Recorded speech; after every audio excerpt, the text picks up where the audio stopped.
Welcome to another episode of Sports and Discourse with your host Derek Stevenson. And today, unfortunately, man, I want to talk about the Henry Ruggs III situation. And honestly, man, I had wanted somebody to be a guest on the show with me, just so I could have some open dialogue about it, because I feel like there's been a huge divide in this incident. So I just wanted to get some other people's opinion instead of just talking about it myself. Um, but anyways, looks like I'm doing it on my own. So I'll try to advocate for both sides if I can.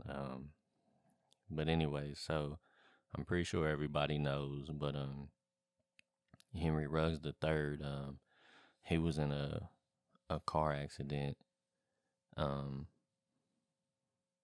It was a fatal car crash. He was okay.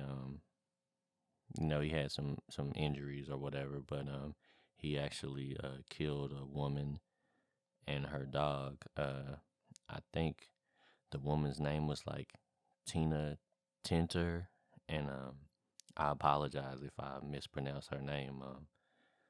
But you know, first, before I even get into it, I want to say prayers for Tina and Tina's family, and prayers for Ruggs and Ruggs' family. Um, you know, it's kind of a difficult situation to talk about. Um, but for to explain the situation, Ruggs, he's a NFL wide receiver for the Las Vegas Raiders, and I guess he was leaving the strip um around 3:40 ish, 4 o'clock. He had probably just been drinking and partying or whatever, and he was driving his Corvette, and he rear-ended Tina in a residential area, and I think it was believed that he was going around 156 miles an hour when he rear-ended her, and unfortunately, um, the vehicle caught on fire, and it was a very tragic accident, and it's very unfortunate, man. Um, like I said, prayers to all parties involved. The Raiders did end up releasing Ruggs, and he was arrested, and I think the prosecutor tried to get his bail set at $1 million, but I think the judge only made it like 150,000. So I believe that he has been released, and I guess he'll just be waiting his trial, and his NFL career will at the very least be on hold until all of the legal situation is sorted out.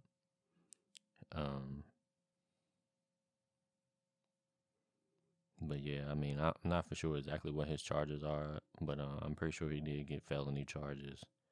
I think they said his intoxication level was like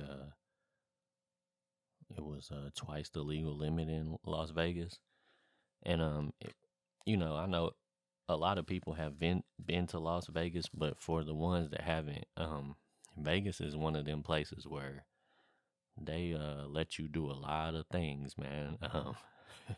You can do a whole lot in Vegas, but one thing that they really don't play about is operating vehicles under the influence. Like, you're allowed to walk into a store, you can buy liquor, you can buy beer, you can walk right down the street and pop it, and walk down the street and drink it. You can go in casinos and drink. You can go in, basically you can drink and do whatever you do everywhere, at least on the strip anyways. You know what I mean? Like, I haven't really spent anytime, you know, outside of the strip when I was in Vegas, but that's basically how it goes down. But they don't play about drinking and driving out there. They're very like strict about that. But so anyway, so the reason why I wanted to have a guest on my show today was because I wanted to get some dialogue, because I have been basically seeing where it's a lot of these situations seem to cause a big divide in the black community. Um, when things like this, unfortunate situations like this, um, and others that aren't as tragic but can still be deemed really disappointing, like for instance the Sha'Carri Richards incident where she got suspended and wasn't able to participate in the Olympics for marijuana use, or just even like regularly critiquing like black athletes like Lamar Jackson. It seems to stir a lot of like um,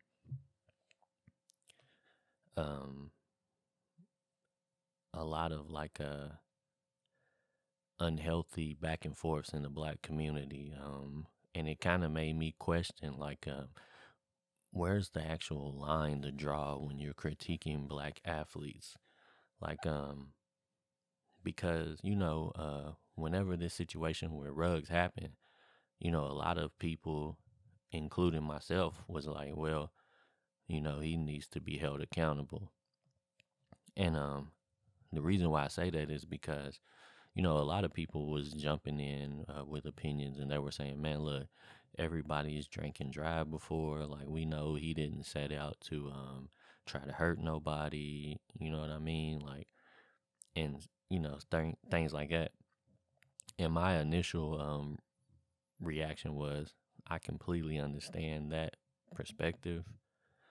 I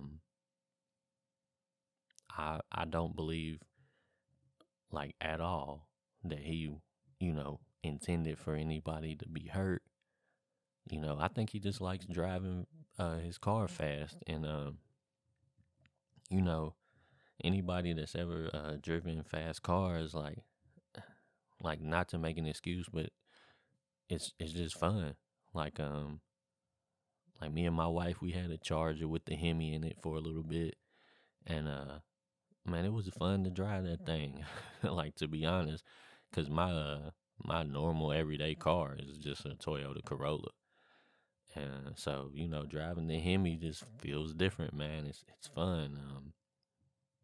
So I understand, like if I had a Corvette, I'd probably drive it fast sometimes too, just because that's kind of actually the point of having a sports car. Is the performance of it is just better than any everyday like sedan that you will be driving around with your kids in the back.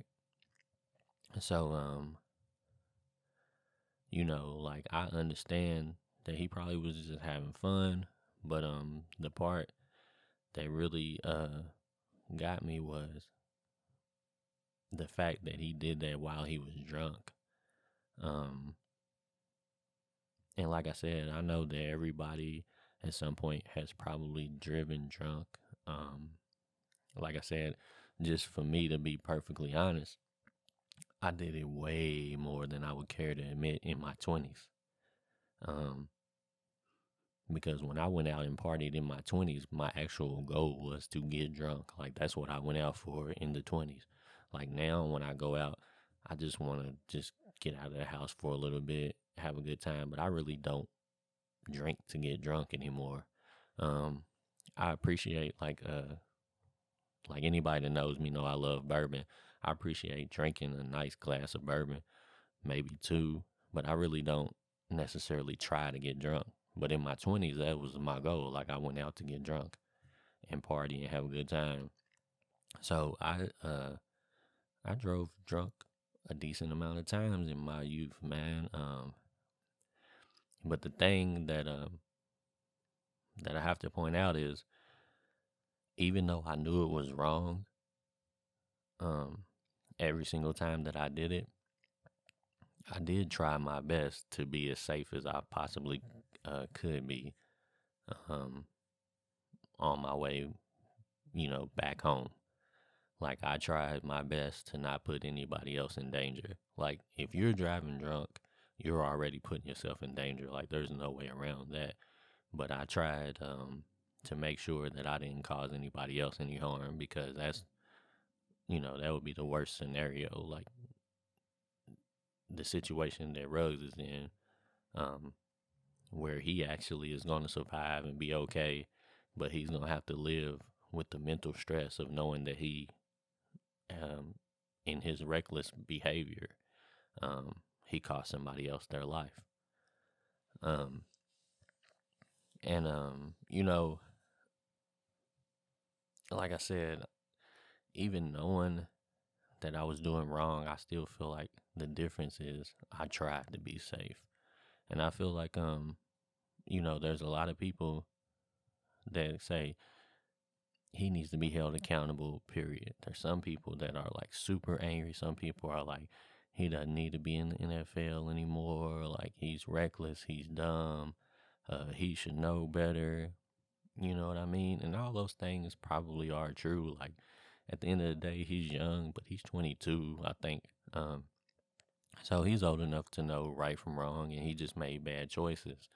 And I think since then, videos came out where they actually showed him driving like this again, but he wasn't drunk. He was sober with his girlfriend in the car, but I think she was asking him to slow down or something. So that just seemed to be something that he liked to do. And I haven't watched the second video yet, so I'm just speaking of what I've heard. Like, I don't know if that's actually true or not.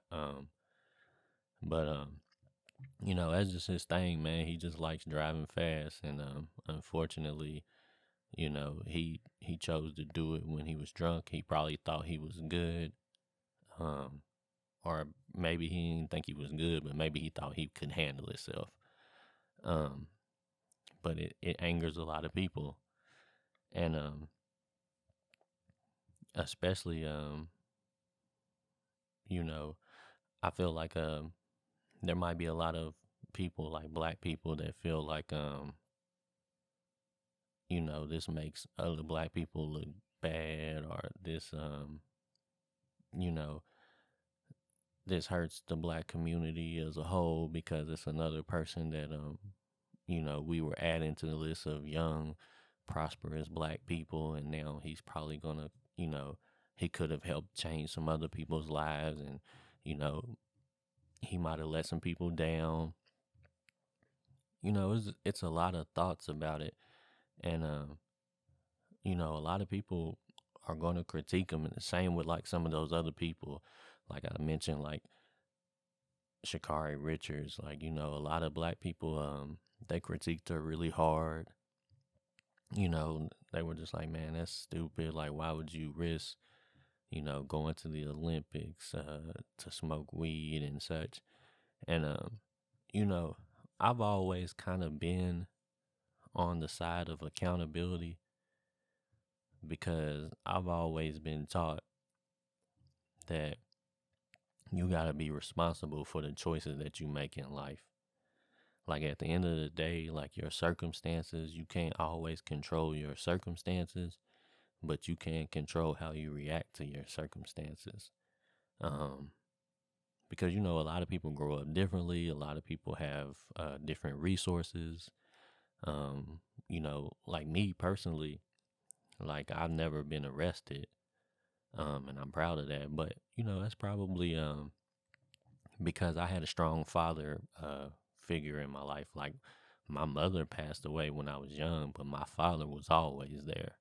And my dad let me have a decent little leash on me. Like, I could run around the city and do some things, but I always knew that I had somebody that I had to be accountable to. Like, if there's only but so far I can go, and then I have to check myself because I have somebody to answer to. So there might be people that grow up without that, and they never really learned to have to deal with consequences like maybe I did. You know what I mean? So you know, there it's starting.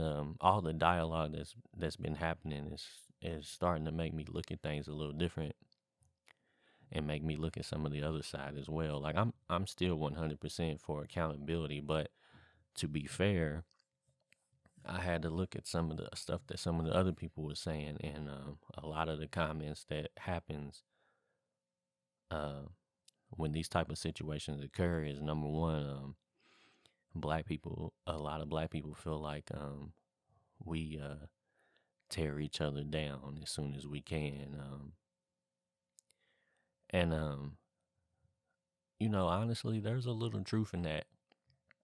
Like black people, we definitely we give our athletes the business, man. Like I'm not gonna lie to you about that. Like we are very hard on our own athletes, and we're very critical, and I think it upsets a lot of people because in today's like a social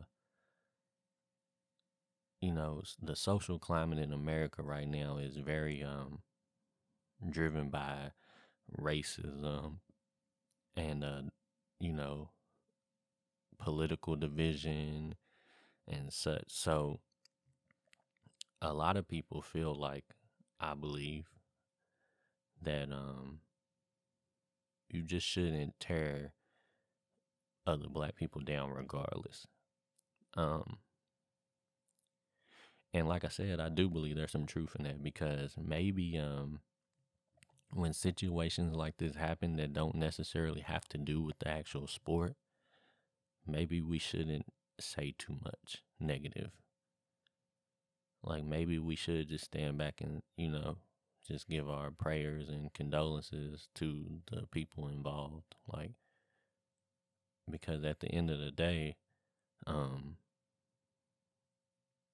we still need to, you know, we need to have some unity in the black community.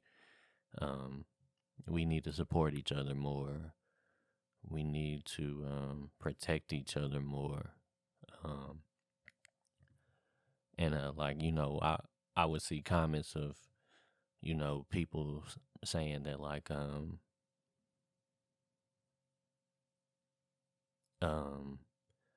sort of like, you see white people don't tear each other down. They start GoFundMe's to help each other get out of jail and things like that. And that is true. I don't necessarily think it's 100% accurate. Like, and what I say is, I do think white people tear each other down. But I do believe that if white people stand for something and they feel like you stand for the same thing, they will support you. Um,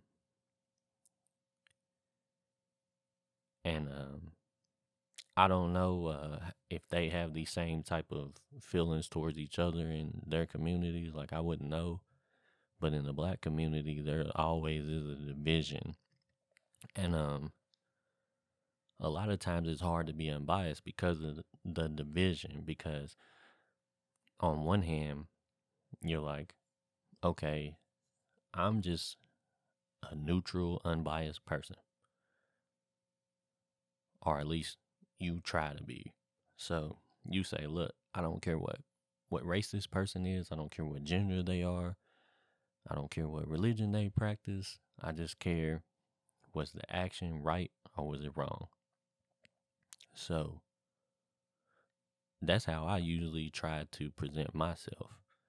I try to take all of the emotional aspects out of it and just decide, was this right or was that wrong? And it's really hard to do that, because ultimately when you do that, you are going to offend certain people. And because you're not having an emotional response, they're going to have one towards you. And a lot of the times, you can get easily taken out of context. And it used to happen to me all the time because, most people already know, but I have more conservative political views, right? So me being a black guy that's more conservative, um, a lot of the times I wasn't really rocking the same way, the average black person rocks politically, you know, and I have my personal reasons for that. Like, I'm not going to go into all of that here, but a lot of the like liberal policies I think were bad for black people. And I used to speak on that all the time, man. And when you speak on that, you might not think it, which at the time I didn't really feel like I was doing any harm or like I was being divisive. I just was trying to give a different perspective. But a lot of people probably were taking offense to what I was saying, or however they felt about it. Um, and when that happens, they immediately, make a decision about what they think about you as a person. And anytime I said anything that was like, for instance, right, you know, everybody knows this about me, but I'm a big advocate of the Second Amendment, right?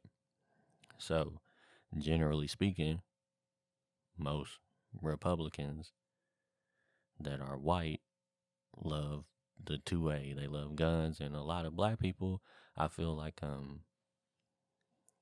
there's a lot of black people that like guns just like me, but the average black person doesn't. I think they feel ashamed to talk about it or admit it, so they kind of just keep it to themselves. Um, and I was very like outspoken about that, and I think it made people look at me like, you don't really rock with black people, or you kind of different, and you know, they would just throw immediately. They would throw the white supremacy jacket on me, and you know, like it's goofy for real because anybody that knows me knows they know me. You know what I mean? But people that don't really know me, that just hear what I'm saying or what I'm commenting on social media, they would automatically put me in that box. So it kind of makes it difficult for you to really be unbiased, because a lot of these situations just are emotional situations. Um, so because of it, it's kind of a fine line. Like, you know, you really need to be more careful with how you treat other black people. Like, and that's why, like, when I made my response about the Henry Rugg situation, I was really careful. Like, I didn't really want to be too hard on the guy, um, because I didn't want to feel like I was, you know, to use Dave Chappelle's phrase, I didn't want to feel like I was punching down on the black man. You know what I mean? Like, I didn't want to. I very carefully made sure that I didn't come across like I was doing that, and because that's very hurtful to a lot of people. Like, and I'm just now starting to realize like that sometimes you don't always have to express your feelings um as strongly as you might want to. Like, and that took me some years to learn, man, because um I just had felt like I was being misunderstood a lot. So I was trying to, it was almost like I was trying to force people to understand what I was trying to say. And I think I ended up, you know, probably rubbing some people the wrong way. And so now I'm just more careful about that. And, now I try to be a little more understanding of the other side. So when I was listening to a lot of this back and forth, I was really completely torn down the middle, because when you see situations like Aaron Rodgers and Kyrie Irving, right? Like, Kyrie Irving is a black man that was getting vilified in the media for his stance on vaccination. And I'm not going to get into all of the, like, if he was for vaccination or whatever, but ultimately Kyrie Irving decided he didn't want to take the vaccine, and he was standing on the fact that he was willing to miss money, miss out on his career, to stand firm in his belief that he doesn't want to be forced to vaccinate. And a lot of black people was having a lot of negative things to say about him. I actually appreciate it because I try to always support people that support freedom of choice. You know what I mean? So I might not always agree with what we're choosing. Like, I don't necessarily agree with abortion, but I agree with the freedom to make your own choice, right? So I was standing with Kyrie, like, it should be your choice. And a lot of people, they was tearing Kyrie apart, man. And now you see Aaron Rodgers in a similar situation, and it's not the same. And I don't know if this is maybe just because maybe the black community doesn't care as much about Aaron Rodgers because he's white, but I understand now when you see that scenario play out the way it does, it makes sense why some black people say we need to not tear each other down because they're not going to tear Aaron Rodgers down. So we shouldn't tear Kyrie Irving down. And I do agree with that. You know what I mean? So I don't want to. I want to try to teach myself to not be as, or I'll say this, I want to teach myself to speak a little bit more carefully so that I'm not like harmful to the black community. I still want people to be able to hold black people accountable because I think black people need accountability because if you grow up without accountability, I think you grow up with a sense of entitlement. And eventually you probably will get a check that'll show you like, oh, you thought you was entitled, but you're not. You know, you ain't entitled to anything. And I think when you don't have accountability, that creates a really dangerous sense of entitlement for you. So I'm always going to be for accountability, but I do think we need to be a little bit more careful and be a little bit more protective of people. Now, there's some situations where it's hard to protect people. Like sometimes there's acts that's just so egregious. Like for instance, you know, R. Kelly, like if he's doing wild things to underage women and, imprisoning women and things like that, like I can't support that, period. But the thing that makes it so bad is because of the way the media vilifies black people, it causes some black people to just jump out and be like, I'll support R. Kelly just because he's black. And that's dangerous as well. But I do understand why it happens. You see other people that might do the same thing and they get a little bit more of a pass. And it causes us to, like I said, it really causes division in the black community because there's the side that just wants everybody to be treated fair. And if we don't think that we are, then we'll just support anybody that's black just because. And then there's the other side that's just like, accountability is accountability. And if you do wrong, you need to be held accountable for it. And it's tough. Like I've seen people that talk down on Kyrie Irving, but get upset at other people for talking down on rugs. And somebody had made a comment that I seen where they said, what it really boils down to is people just pick and choose who they're going to vilify and crucify, and then who they're going to support. And that really is just the truth.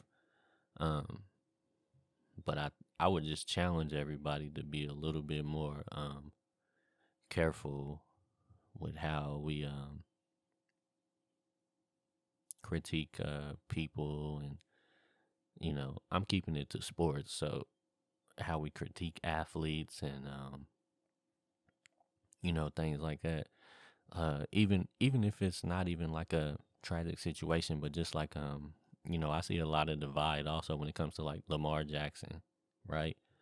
And it seems like there's one side that's just like, well, we just don't think he's really a good passer, so we think that there's other quarterbacks that's better, and that's fair if that's how you feel. And then there's the other side that go, oh man, you just only hating on him because he's black.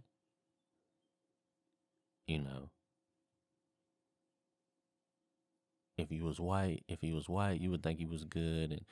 And it just kind of it's it kind of sucks that race has to be drug into the middle of everything. And I think that's just one of the reasons why social media is a great thing, like, don't get me wrong, but one of the worst things that happened to American society is social media as well, because I don't actually believe that there's more racists in today's America than there was in the 50s and such. But the difference is that the audience is bigger. So like, you can be a racist in Lexington, Kentucky, and you can spread racism through all 50 states and even in the other countries. And that's where it gets dangerous, because at the heart, I think a lot of people are just trying to be fair and critique sports. But like I said, it with the racial social climate in the country, man, it's always one little moment away from turning into like a racial situation. And it's tough. Just like like last year, a lot of people were upset with a lot of the football teams and the basketball teams that was kneeling for Black Lives Matter. And there was just so much confusion, because on one hand you have the Black Lives Matter and the majority of black people saying, hey, listen, we ain't saying that only Black Lives Matter. We're trying to explain to you that Black Lives Matter along with yours. And that was their message. And they weren't receptive to anything else outside of that. Like, they were telling you, this is what it is, and this is how you should feel about it. And then it offended people. And the people that was offended by that created the All Lives Matter stance. And they tried to tell people on the Black Lives Matter side that, hey, listen, we don't think you should single out yourself. We should just say all lives matter, including yours with us. And that's just how it is. Like, we're not racist. Everybody matters, and you have to accept that. And that offended people. And it just causes so much confusion, man. And I doubt that we'll ever be able to get away from that. Like, I feel like, unfortunately, race and politics is just going to forever be a part of sports. And,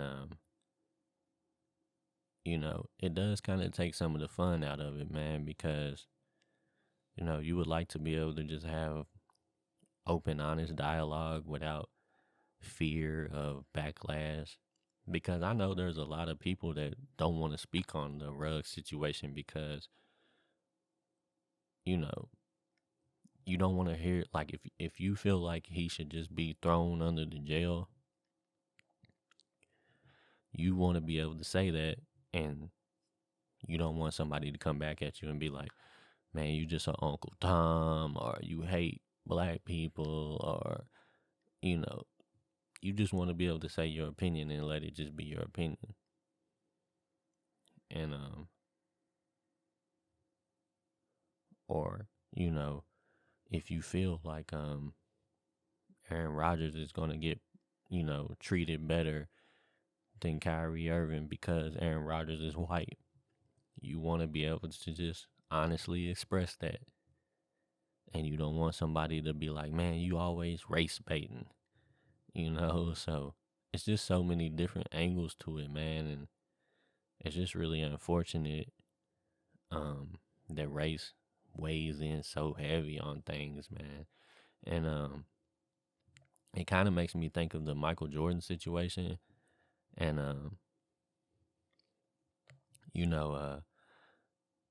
everybody knows his famous line, Republicans wear shoes too. And Michael Jordan has dealt with backlash ever since then. Like, a lot of people hate Michael Jordan for that one statement.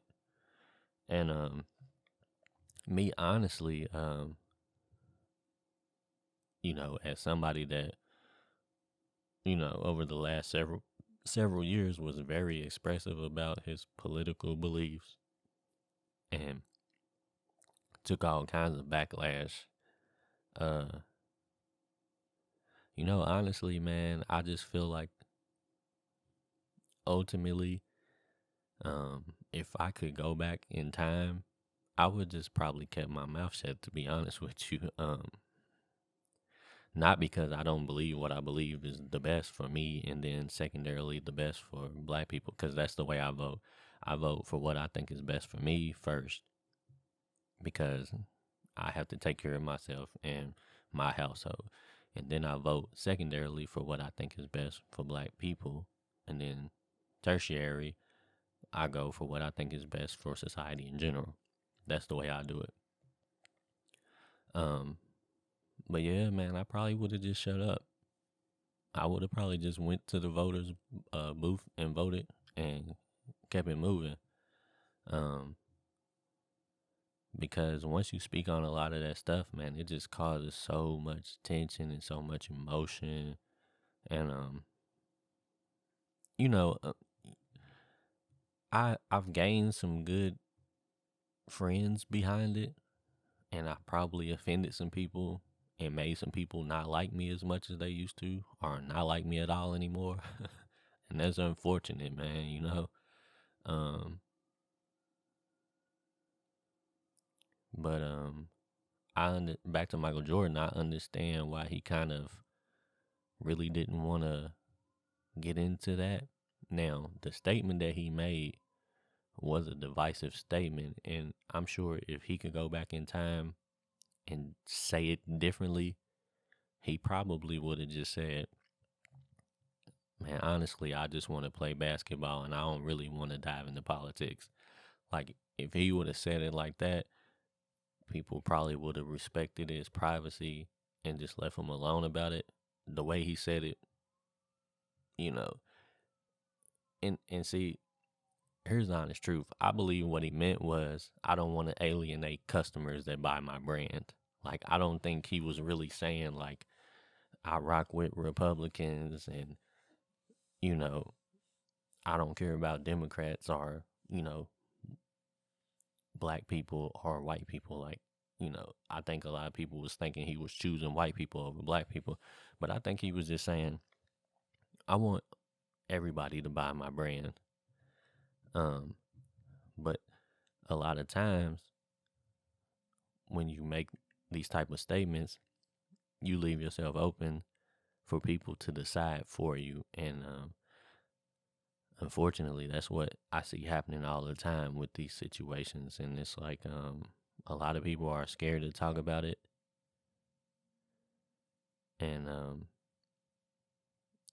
because it becomes so emotional, um, a lot of harm comes from it. Like, it got to a point where I'm reading some of the comments, and, you know, people are calling each other house N words, and, you know, all of this type of crazy stuff. And I think ultimately, you know, people really just want to be able to critique sports. And unfortunately, race and politics are just a major part of sports nowadays. And even like LeBron James, man, like I critique LeBron James all the time, and I always only critique LeBron in comparison to Michael Jordan. Like, I just believe Michael Jordan is a better basketball player. So anytime I talk about LeBron, I talk about basketball related issues with LeBron, like free throw shooting and stuff like that. Now, if I make a joke about something else, it's really just a joke. Because at the end of the day, I think LeBron James is a treasure to black culture. Like, LeBron James seems to be an outstanding person. You know, I don't know what goes on in his personal life, and I don't know what type of person he is behind closed doors, but from what I'm able to see of him, he seems to be a great husband, an outstanding father. Um, he's put a lot of people that he came up with in position to be the same type of people. Um, he's made he's put other black people in powerful positions to be successful that could help other black people. He he starts schools. Like, he seems to be an outstanding individual. Um, but I want to be able to just say, like, man, he had a bad fourth quarter. And I don't want somebody to be like, oh man, you hate black people. Like, why would you tear that man down? Like, that man is this, and why do you hate that man? Like, I I get annoyed by that narrative. And I think we need to be careful attacking each other for critiquing athletes. But then I do understand that we have to be protective of our athletes too. Like, at the end of the day, we need to protect people like LeBron James and you know, all of these younger guys that's coming up, that's being highly successful, um and able to, you know, put other black people into better situations, and you know, advance our community, because we do have more resources and more generational wealth than we ever have before. We have several billionaires now, and a lot of millionaires, and a lot of hundred thousandaires. We have a lot more professionals. So we are going forward. Um, but we have to figure out a way to stop being so divisive between us. And it's difficult, man, because anytime you talk about race or religion or politics or sports, like, it's always usually an emotional conversation, man, and it's tough. And I'm sure that's why, you know, a lot of people probably wasn't interested in doing this episode with me. They probably didn't know what angle I was gonna come.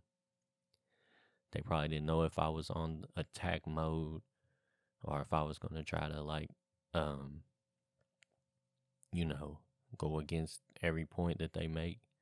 And that wasn't really my point. I just wanted to, you know, have some open dialogue with some people and see how they felt about things. And just ask questions. And if they wanted to ask me questions, could see how I felt about some stuff. Like that's all I was really trying to do. But I understand, man, because I almost didn't want to talk about it myself, to be honest with you. Um, and I thought about it after cause I had issued an open response where or an open invitation, I'll say, where I say, look, if anybody wants to get on the show with me and do an episode and talk about this, let me know. And nobody hit me. A lot of people probably seen it. Nobody responded. I even had a person comment on a post and say, he Henry Ruggs deserves everything he gets and woo woo woo. And I was like, man, you want to come on the show and talk about it? And he was like, nah, I'm cool on that. So it's tough, man. It's a very fine line between being critical and being harmful. And we all probably need to try to manage that a little better. And in the Black community, we need to be a little bit more unified. We need to start thinking about each other a little more. Try to be a little more supportive, a little more encouraging. And like I said, man, it's cool to be critical. And like I said, I don't have the answer, man. Maybe we need to just keep it strictly to sports, and maybe things that happen off of the field of choice, maybe we really shouldn't speak on that as much. Unfortunately, I think all the big sports media companies are going to speak on it regardless, and I think that's going to create the dialogue no matter what. So it's probably always going to be engagement with these off the field incidents. But just something to think about, man. But anyways, let me know how y'all feel about the situation, man. Do you think we need to be more careful with protecting Black athletes, and try to be more unified? Or do you think public figures and athletes are fair game and they get whatever they deserve?